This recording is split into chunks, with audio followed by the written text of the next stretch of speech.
masuk Islam, saya tetap jalani sampai saya gagal dalam berumah tangga.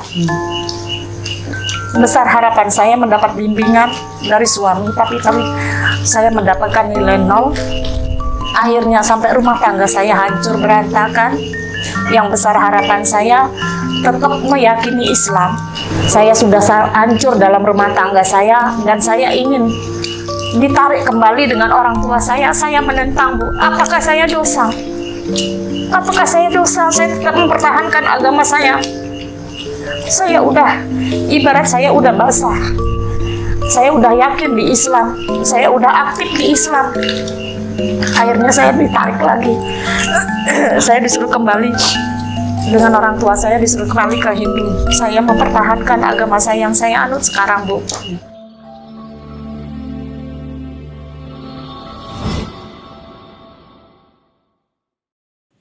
Gerakan kurban tidak biasa untuk mu'alaf di pedalaman. Mu'alaf Center Nasional Hagia Sophia Indonesia membuka peluang ladang amal berkurban dengan seluas-luasnya untuk sasaran mu'alaf miskin di pedalaman. Ada 3 nilai lebih yang akan Bapak Ibu dapatkan. 1. Kurban Anda tepat sasaran kepada yang benar-benar membutuhkan. 2. Mu'alaf di pedalaman sangat-sangat senang karena mereka jarang makan daging, lebih seringnya makan umbi-umbian. 3. Nama Anda akan kami cantumkan di dalam laporan video pelaksanaan kurban.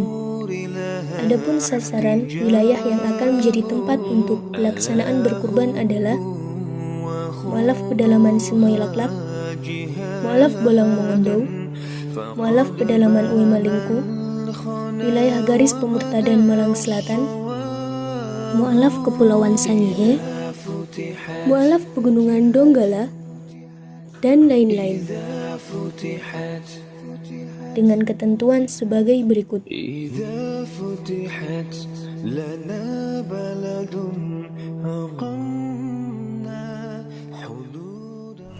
Kenalkan, nama saya Bu Ida. Saya berasal dari agama Hindu. Pertama, saya merasa jatuh cinta dengan Islam itu saya pada waktu SMP. Di sekolah SMP itu tidak ada pelajaran agama Hindu, tidak ada gurunya. Jadi saya itu selalu mengikuti pelajaran agama Islam. Yang pada hakikatnya saya yang beragama lain tuh suruh keluar pada waktu pelajaran agama Islam. Nah, di situ saya timbul rasa suka tapi belum yakin gitu. Saya kok enak sekali, nyaman sekali rasanya mendengarkan guru menerangkan tentang Islam gitu. Disitulah saya timbul rasa nih, saya seolah-olah gini, ya, saya ingin mencari jodoh yang beragama lain. Di situ saya timbulnya di waktu mengikuti pelajaran sekolah SMP itu. Nah, pas waktu pelajaran agama Islam, teman-teman tuh disuruh baca tulisan Arab. Saya ikut belajar. Nah, teman-teman di situ udah selesai 1 lembar, saya 1 baris pun tidak, karena belum tahu sama sekali. Nah, disitulah saya akhirnya timbul rasa suka, rasa simpati dengan Islam. Saya mendengarkan, merasa nyaman di hati. Akhirnya saya punya niat mendapatkan jodoh lain agama, yaitu agama Islam. Akhirnya saya terkabul dan saya menganut agama Islam sebelum saya menikah. Sebulan saya mau menikah itu saya masuk Islam, dibaiat saya di Masjid Agung Tangerang. Dibaiat saya di sana mendapatkan seperti piagam ya atas nama, dan di sana saya diganti nama Siti Khotijah. Akhirnya saya menikah, saya membaca 2 kalimat syahadat, dan di situ saya meyakini agama Islam Dan di lingkungan kerja saya juga pun, sebelum saya mendapatkan hidayah masuk Islam itu, teman-teman lingkungan Islam menambah yakin saya. Itulah di situ akhirnya saya mempunyai rencana untuk melanjutkan ke jenjang pernikahan dengan dibaiat. Dan besar harapan saya itu ingin mendalami, dan meyakini, dengan harapan pasangan hidup saya tuh bisa membimbing saya dan bisa menjadi imamnya keluarga. Itu harapan saya. Tapi harapan saya berhasil 0, mendapat nilai 0. Dan akhirnya karena udah keyakinan saya masuk Islam, saya jalani sampai saya gagal dalam berumah tangga. Besar harapan saya mendapat bimbingan dari suami, tapi saya mendapatkan nilai 0. Akhirnya sampai rumah tangga saya hancur berantakan. Yang besar harapan saya tetap meyakini Islam, tetap berjalan di jalan sesuai dengan tuntunan Islam. Akhirnya saya di sini mualaf seperti Bu Katrin terlebih dahulu di sini mendapat buku yang diberikan oleh Bapak Kolik. Ibu Katrin bisa mempelajari, tapi saya belum, karena saya dulu di Jakarta. Duluan Bu Katrin yang mendapat buku pelajaran itu, Bu. Jadi saya belum sempat mempelajari itu. Akhirnya mungkin Ibu Katrin udah bisa mendalami dan menjiwai apa isi buku itu. Saya belum.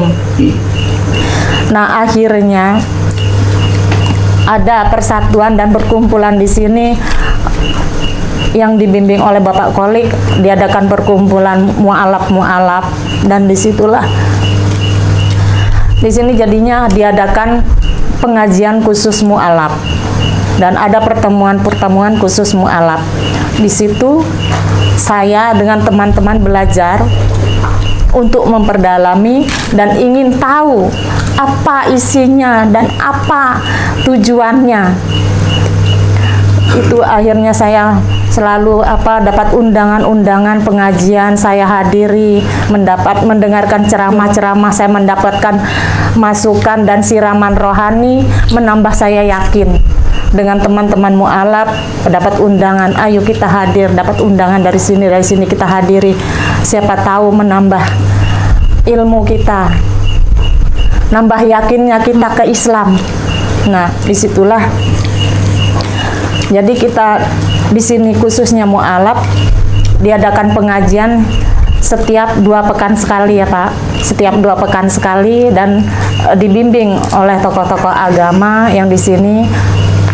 Disitulah saya jadi yakin, sampai harapan saya, Bu, saya sudah hancur dalam rumah tangga saya dan saya ingin ditarik kembali dengan orang tua saya. Saya menentang, Bu, apakah saya dosa?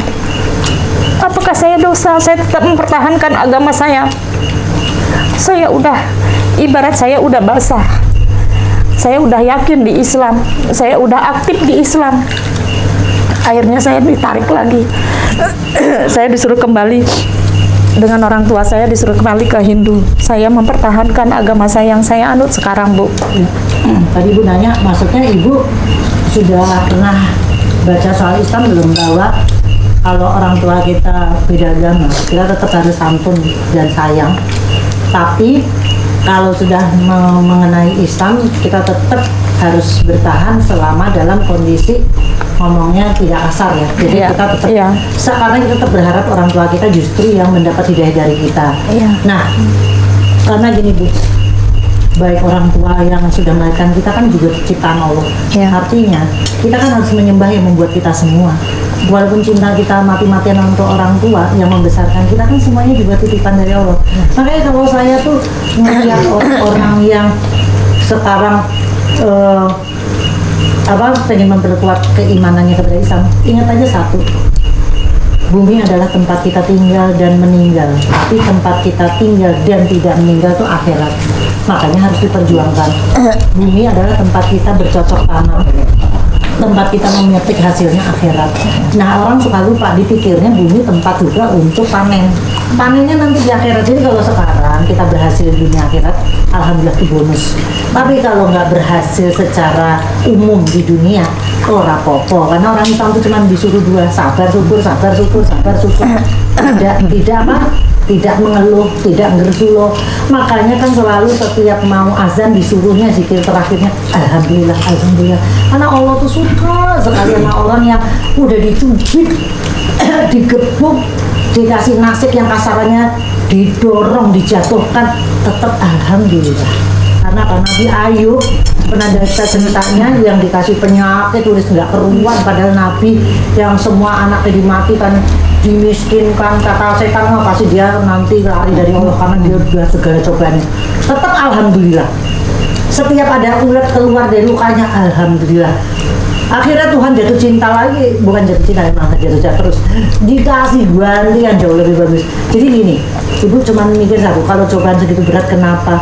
Makanya saya kalau anak saya bilang, mama nggak terlalu, mama ngelihat orang lain suka ada yang rumah tangganya ini gitu ya, nanti ketakut kehilangan suami, nggak pernah. Karena apa? Semua udah diatur Allah, seizin Allah. Yang penting aku berusaha, tapi aku tidak mau jadi kepo. Makanya kan tadi tanya sama saudara kakak ipar saya, kamu reuni suami nggak ikut? Enggak, kenapa? Karena aku udah janjian, reuni dia gue nggak mau ikut, reuni gue dia jangan ikut. Kenapa? Ya ganggu, soalnya nanti nggak enak situasinya. Jadi nanti kalau CLBK, bukan. Kalau itu mah Tuhan yang ngatur. Pokoknya jadi orang tuh apa? Dablek. Kalau punya kesedihan jangan dipikirin, orang susah digagas, tapi ya diingat apa cinta sama Allah aja deh. Udah jatuh cintanya sama Allah ya. Lama-lama udah plong. Iya. Iya, ya itulah Bu. Jadi saya pingin ditarik kembali dengan orang tua saya itu. Saya yang ditakutkan sama orang tua saya itu saya hancur kembali gitu. Tapi saya tetap yakin pada pendirian saya. Intinya saya bukan melawan ibu saya, bukan. Saya tetap mempertahankan apa yang saya pegang sekarang. Nah, saya sekarang udah mulai aktif. Ya, sholat sebisa saya. Ya, alhamdulillah aktif di masjid, kegiatan pengajian kita ikutin, karena merasa diri saya tuh banyak kekurangan dan belum bisa. Jadi saya ikut mendengarkan, siapa tahu menambah ilmu saya gitu. Jadi saya ingin ditarik kembali itu, saya memperjuangkan agama yang saya pegang itu. Saya tidak mau dikatakan mempermainkan agama, Bu. Dan saya juga udah menganut agama Islam. Saya keluar dari agama misalnya saya keluar dari agama Islam, saya tidak mau dikatakan murtad. Lagi pula Bu, ujung-ujungnya semua manusia diciptakan secara Islam. Nasib kita tuh sebenarnya semua yang tahu di bumi itu Islam. Iya. Kitanya aja yang nggak paham dengan, makanya kan di rukun iman tuh ada yang percaya pada yang goib. Anak saya, ini dari cerita sedikit, anak saya tuh ada yang punya sedikit indera keenam lah. Ini cerita sama saya, mama tau nggak? Kalau di dunia itu mereka tuh tahu loh, kalau yang benar tuh sebenarnya Islam. Masa deh? Iya. Tapi mereka itu tahu, jadi kalau orang yang punya indera keenam, kalau mau jujur, semua tahu sebenarnya Islam yang benar. Gitu. Serem deh, jadi kalau cerita sama dia, jadi apapun lo mau di alam kasar, alam halus, semua tahu. Cuma masalahnya ada yang ngeyel, ada yang dablek, kepala batu, ada yang nggak mau belajar, ada yang hatinya dia tutup, ada yang gengsi, jadi banyak alasan. Makanya kasihan gitu. Makanya kalau sampai udah dipilih sama Allah, jangan dibuang hadiah ini. Hadiah ini cuma dipilih. Kelihatan manusia kok sampai yang dipilih itu kan heran kita. Berarti Allah kan ngeker kalian. Nah kalau udah dikeker terus dilepeh meneh apa ora nyesel. Itulah yang saya pertahankan, Bu. Makanya saya bertanya kepada ibu yang lebih mungkin dari ini ya, seperti saya tadi, saya sedikit menolak keinginan ibu saya itu bukan berarti saya menentang. Apakah saya salah? Kamu Nabi Ibrahim waktu bilang Tuhan itu bukan patung yang disembah oleh bikinan bapaknya, kan berantem sama bapaknya, tapi dia tetap menyatakan yang kasih sayang. Iya bapakku tercinta, tetap ngomongnya pakai yang tercinta, tetap nggak ngomong apa kue enggak, tapi ya bapakku yang tercinta ini jadi halus. Jadi ibu walaupun prinsip berbeda cara ngomongnya tetap keroncong, jangan krong. Jadi tetap ngambil hati dengan membawakan sesuatu yang dia suka, tetap doain. Kita nggak tahu sampai kapan, tapi kan kalau baca tuh suka lihat nggak di YouTube Filipus ya, yang mantan pendeta Filipus, bapaknya tuh tadinya mau bawain parang, dia mau dibunuh atau masuk Islam, sekarang masuk Islam. Padahal bapaknya ngejar-ngejar dia pakai parang, kakaknya yang cewek ngejar-ngejar dia pakai peso gitu. Itu seru ceritanya. Jadi sekarang semua pada masuk Islam. Aneh tapi nyata, apa itu terjadi? Nah, nggak ada nggak mungkin. Tapi jangan pernah juga kecewa karena Nabi pun pernah ditolak doanya. Apa coba? Nabi pernah berdoa, ya Allah apabila dua Umar ini masuk Islam, Islam akan kuat banget. Ternyata yang satu Umar masuk Islam ya, Umar bin Khattab jadi hebat banget. Yang satunya Umar itu Umar yang itu Abu Jahal. Jadinya dia tidak berislam sampai mati. Lah berarti kan doa ada yang ketolak. Jadi tapi jangan sedih, janji Allah. Kalau umat muslim berdoa ketolak, diganti sama Allah apa? Di akhirat nanti dilipat gandakan jawabannya. Kamu minta suami yang soleh nggak dapat di sini, di akhirat surgamu harusnya kelas kambing, tiba-tiba Tuhan kok aku dapat VIP kelas udah karena kamu redo ikhlas aku kasih suami yang nggak bimbing kamu kan doa minta yang dibimbing, aku belum bisa ngasih karena aku tahu jalan hidupmu kayak begini, nanti di akhirat kamu tak naikin kelas deh VIP kelas, keren dong. Nah jadi makanya jadi sama orang rugi nih yang kecewa rezekinya dikit, di akhirat udah diganti sama Allah, jadi nggak usah ngiri kalau rezeki sih. Justru kalau yang dititipi rezeki banyak, yang takut apa? Kebablasan siliane digawe dewe, nggak buat dibagi-bagi yang lain. Padahal ini cuma pinjaman, ya kan? Jadi cobaan punya fisik cakep, cantik, punya harta banyak itu lebih berat. Karena apa? Godaannya lebih berat. Ya kan? Kalau yang pas-pasannya orang-orang sedih hisap apa yang mau di ini gitu. Malah lebih cepat. Jadi kata Allah, Nabi Sulaiman kan Nabi terkaya, tapi masuk surganya terakhir dibanding semua Nabi. Ya, kenapa? Hisapnya suwi. Nah, makanya Nabi Muhammad pintar waktu ditanya, kamu mau dijadiin raja kayak Sulaiman atau mau harta ini? Tidak, saya mau begini saja. Ya dia pintar, dia tahu ngapain bukan jadi raja di dunia nanti hisapnya tuh bisa ratusan tahun. Hisap tuh perhitungan amal kita dibanding versus itu. Dia bilang orang yang miskin tapi taat beragama itu 500 tahun lebih dulu surganya. Ya iya orang hisapnya nggak ada. Apa yang mau dihisap? Suami yang soleh nggak ada misalnya. Kata Allah, cepet sana masuk surga kalau perlu disuruh. Nah, jadi udah guyu aja. Kamu dikasih coba kayak apa? Setengahnya sana. Yang penting apa untuk Islam. Kecuali kalau mati dalam keadaan tidak berislam, wah kalau sekedar cuman nggak punya suami yang soleh mah ngapain dipikirin. Sekarang banyak banget orang malah nggak punya suami, nggak pernah merasakan berumah tangga. Kalau sampai setidak-tidaknya pernah, ya lumayan dibanding sama yang belum pernah. Kalau yang belum pernah, ya lumayan dibanding kamunya nggak pernah dilahirkan ke dunia, nggak pernah merasakan jadi manusia. Ya udah syukuri aja semuanya di sini. Ya alhamdulillah itu ini saya kegagalan saya buat pelajaran buat saya ya Bu, mengharapkan apa yang dulu membuat hati saya hancur dan tidak mendapatkan hasil. Saya berdoa, ya Allah berikanlah saya pasangan hidup yang taat padamu ya Allah, mau menjalankan perintahmu ya Allah, dan bisa menjadi iman hambamu ya Allah, jadi imamnya keluarga. Amin, amin. Alhamdulillah sekarang saya bisa menemukannya Bu. Oh udah dapat? Alhamdulillah. Dan dia tadinya nggak mau sholat ke masjid, atas dorongan saya dia mau melaksanakannya Bu. Alhamdulillah saya ajak, kadang-kadang saya suruh bangun malam, ayo sholat malam, kita berdoa memohon sama yang kuasa agar kita selalu dalam lindungannya. Dan keren. Jadi yang nggak mungkin, benar-benar hebat. Saya jalani Bu sholat malam, walaupun saya ibarat orang bilang kamu belum ada apa-apanya dibanding orang yang asli Islam. Maksudnya belum ada apa-apa gimana Bu? Ya kalau kayak saya kan mualaf belum bisa Bu, banyak kekurangan. Ya, tapi Ibu, kita yang Islam dari kecil juga ngiri loh sama Ibu. Kenapa?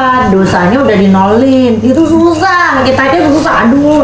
Tapi kita pasti, insya Allah kita yakin pasti Allah maaf ngasih banyak, pasti dikasih. Terutama waktu Ramadan kan. Tapi sampai yang dinolin itu bener-bener terus udah gitu catatan kebaikannya tetap dapat loh, enak banget. Sekarang tinggal sampai ya, tidak mengeluh, selalu bersyukur aja. Pokoknya cuma dua. Kalau dikasih Tuhan bersabar, dikasih rezeki atau kesusahan tetap syukur. Makanya sampai ada ustaz yang ngomong, makanya kalau ada saudara meninggal ngomongnya bukan tapi apa? Alhamdulillah. Karena apa? Tetap alhamdulillah dikasih cobaan meninggal apa hubungan putus alhamdulillah wae wes. Karena Tuhan paling pintar, Tuhan yang paling tahu. Kita ini kan sebenarnya diturunkan di bumi itu cuma buat nyembah beliau Allah. Cuma buat bersiar Islam.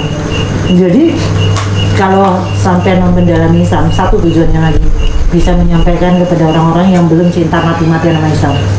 Entah dia Islam asli atau kayak saya ketemu sampean malah ngiri ya. Ya orang udah punya kelebihan di mata Allah jadi keker, kita juga pengen dikeker sama Allah gitu. Nah jadi apa? Sekarang tinggal menuntut ilmu. Kalau belum bisa maksimal, sekarang kan menuntut ilmu banyak cara ya, dari YouTube tentang mualaf banyak, dari buku, dari apa, dari bergaul sama teman-teman seperti ini. Nah sampai udah tepat ikut pengajaran temannya udah benar gitu. Kalau ada yang bagus diikuti, yang nggak bagus jangan diikuti. Karena yang terpenting gitu, minta terus sama Allah. Kalau saya selalu minta ya Allah pertemukan saya dengan teman-teman, pergaulan, koneksi yang bermanfaat dunia akhirat. Masih nanti ketemu gitu. Ketemu sama sampean pun salah satunya karena doa itu. Iya. Hari ini saya jadi lebih cinta sama Islam, lebih semangat lagi karena ketemu dengan teman-teman seperti kalian. Karena apa? Jadi Islam dari kecil belum tentu juga kita jago. Misalnya saya, keluarga saya juga Islamnya pas-pasan. Saya baru ngerti Islam lebih baik itu sudah tua. Jadi tidak ada kata terlambat sebelum, katanya, makanya sebelum nafas ditarik sampai di kerongkongan. Makanya cepetan belajar cinta sama Allah nomor satu. Caranya gimana? Nah makanya kalau saya bilang nggak ada kata menyesal. Kalau saya kata Allah. Jadi selalu yakin Allah itu rahmatnya lebih luas daripada dosa kita. Rahmatnya lebih luas daripada apapun. Jadi apa?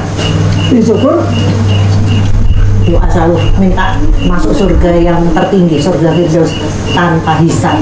Udah itu aja mintanya. Tuhan, apapun cobaanmu aku redho ikhlas, tapi kalau bisa yang aku bisa menghadapi semudah-mudahnya dan masuk surga Firdaus yang tertinggi, berkumpul dengan Nabi Muhammad SAW dalam keadaan tanpa hisab. Udah enak kok.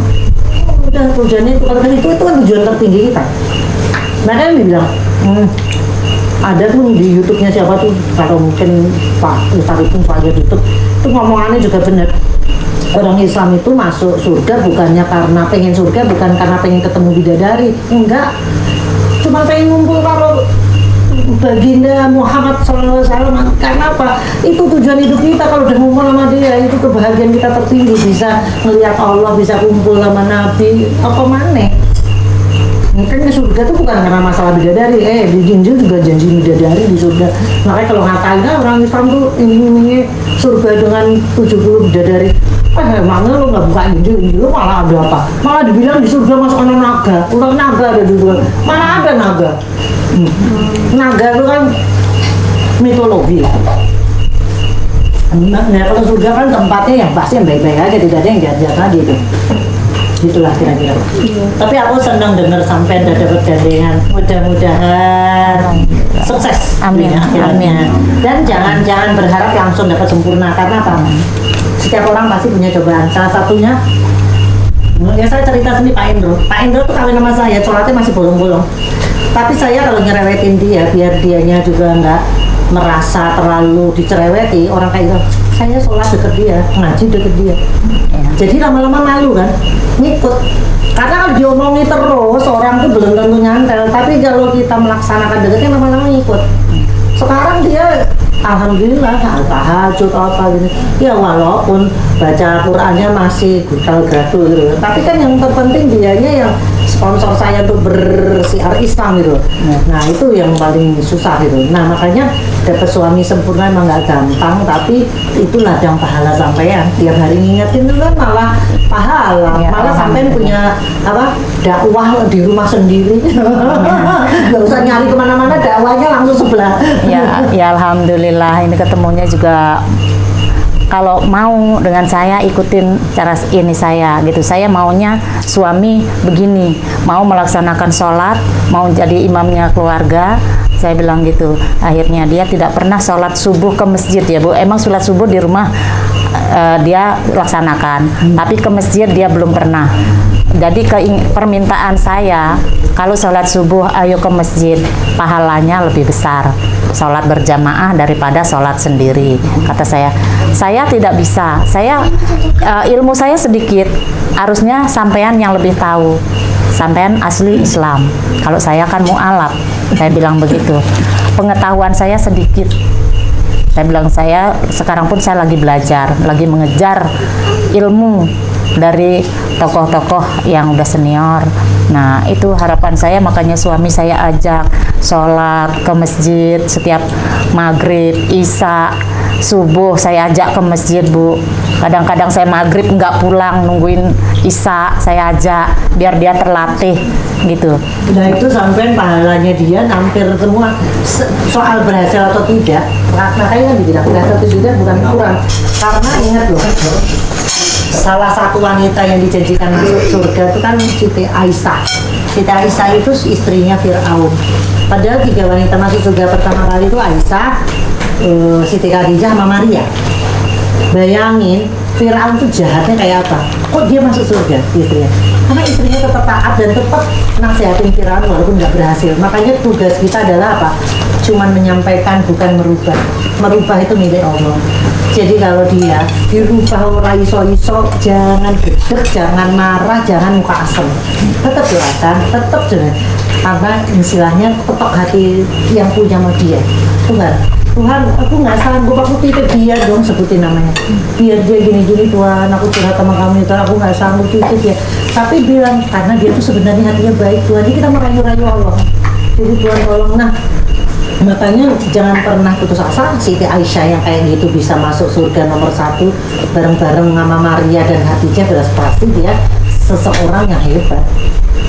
Suaminya Firaun, super dajjal. Tanya Angsal Bu. Kan saya kan masuk Islam, habis itu kan Katolik. Orang Islam bilang aku murtad, habis itu aku Katolik masuk Islam, orang Katolik bilang aku murtad. Terus itu aku masuk Islam ada pengampunan enggak? Kalau ya, kalau orang Katolik kan ada pengampunan dosa, pengakuan dosa. Terus aku tanya kalau di Islam ada apa enggak? Doa tobat Pak Nowo, kan saya rumangsa dosa lah ngoten. Tapi yakinlah Tuhan lebih mencintai umatnya ribuan kali lipat dibanding dosa kita. Rahmatnya lebih luas. Kata Allah, selama kamu masih hidup, belum dicabut nyawamu, belum sampai kerongkongan, tobatmu apapun dosamu nggak ada yang diampuni selama masuk Islam. Jadi kalau orang bilang belum tentu loh bisa masuk surga, kan itu aja belum tentu. Iya, itu untuk membuat kitanya nggak gampang deh. Tapi sebenarnya kalau kita baca dalam Quran, Tuhan Maha Pengasih Penyayang, tidak ada yang bisa merubah ketentuan Allah untuk mengampuni kamu selama kamu bertobat. Tobatnya gampang.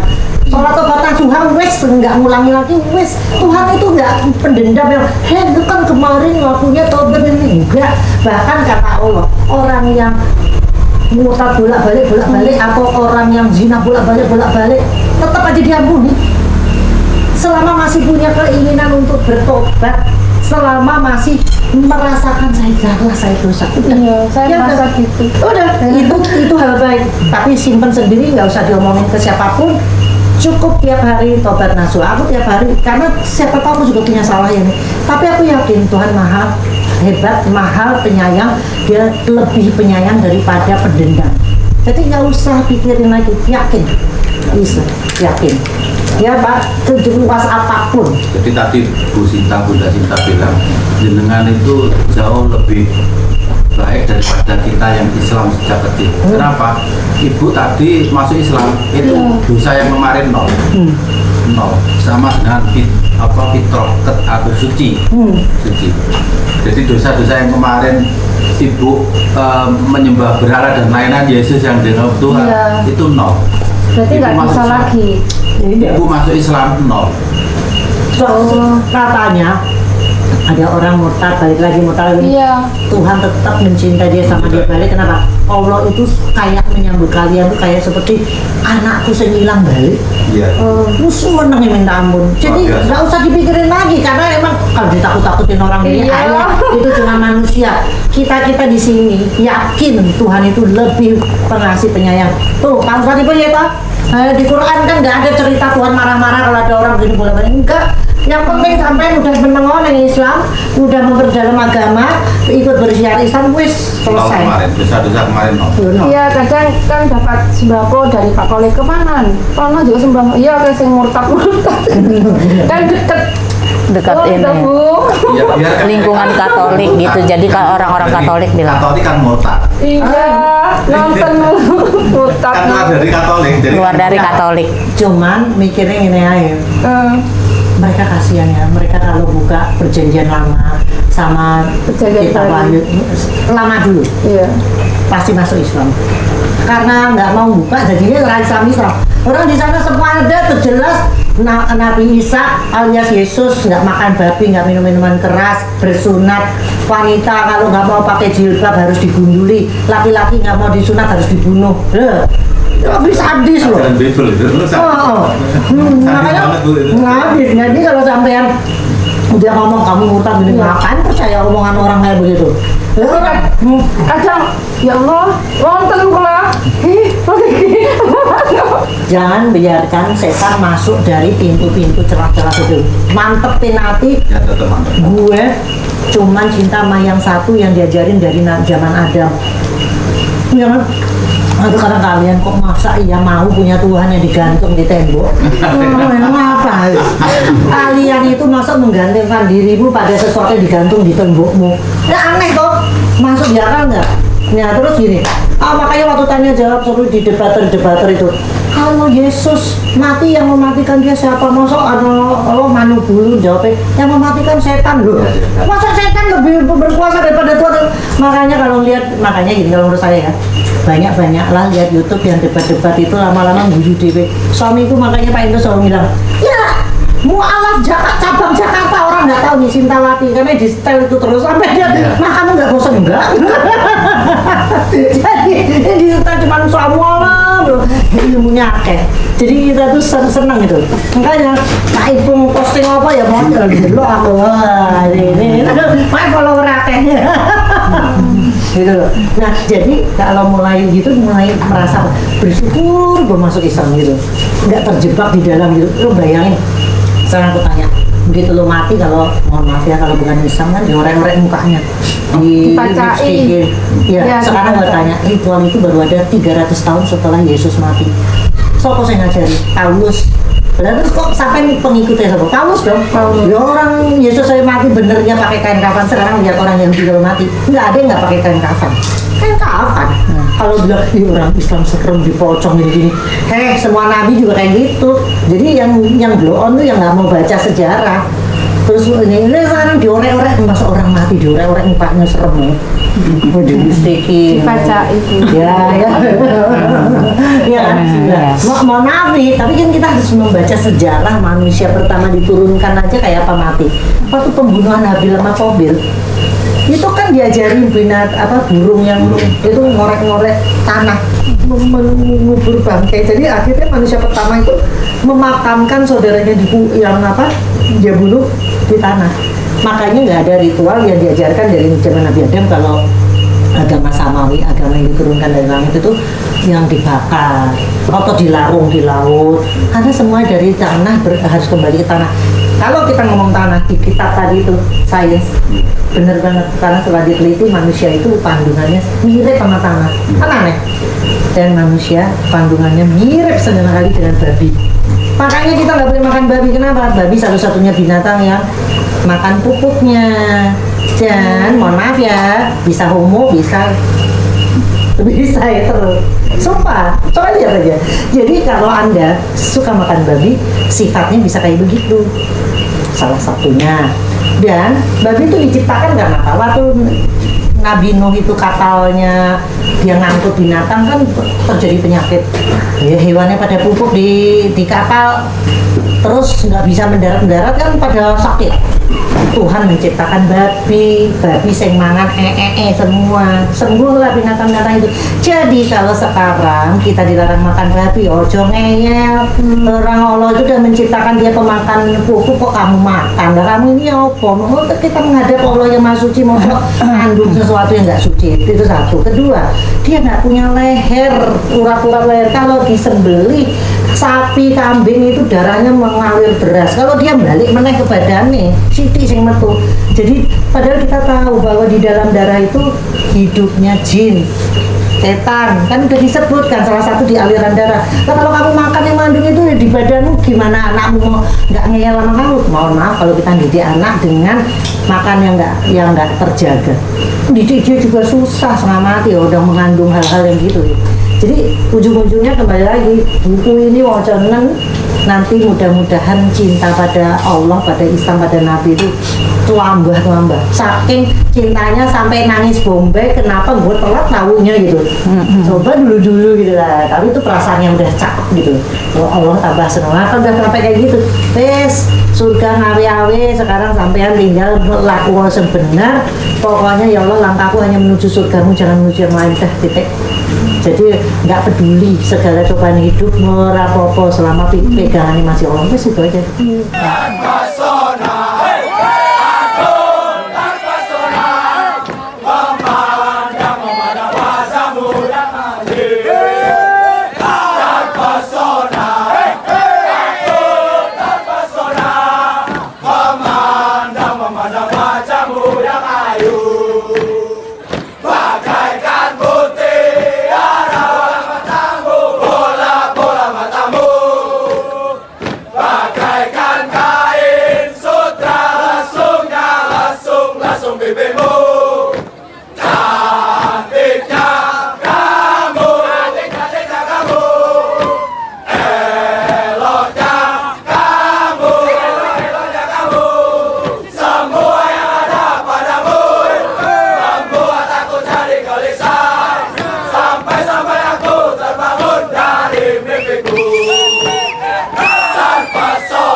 Mana wajah